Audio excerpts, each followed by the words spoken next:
Right, adzoka mukomana Passion Java.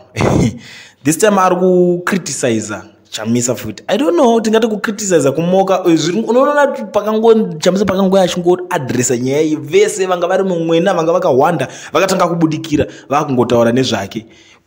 Unongozviziva zvavari vanhu ivava because vanotanga vanenge vakabhadharwa neZANU-PF kuti haiwa imimi guys muchatibatsirawo pa social media apa ende munovarakasha ku social media. So panapa mukomana auyo wari kutaura kuti Chamisa hasati akambounganidza vanhu mu National Sports Stadium saka ndiri kumberi kwake nekuti ndakazadza National Sports Stadium nevanhu vashoma, half full is full.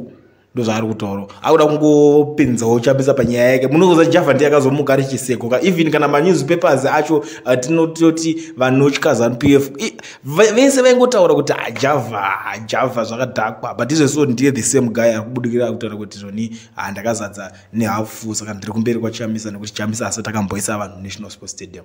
Munoionawo senyaya yekutaura naPassion Java ini hangu ndinongoti aneka kurwara kanako but mozoti hey you are biased because uri kugara wataura nyaya une side kudara hanzi kutora side but ini ndingoti aneka kurwara because kana anoda kuzvikompita nenyaya dzekuzadza National Sports Stadium ngaanozvikompitana namakandiyo ndo vakapinda nevanhu imomo vakanozadza.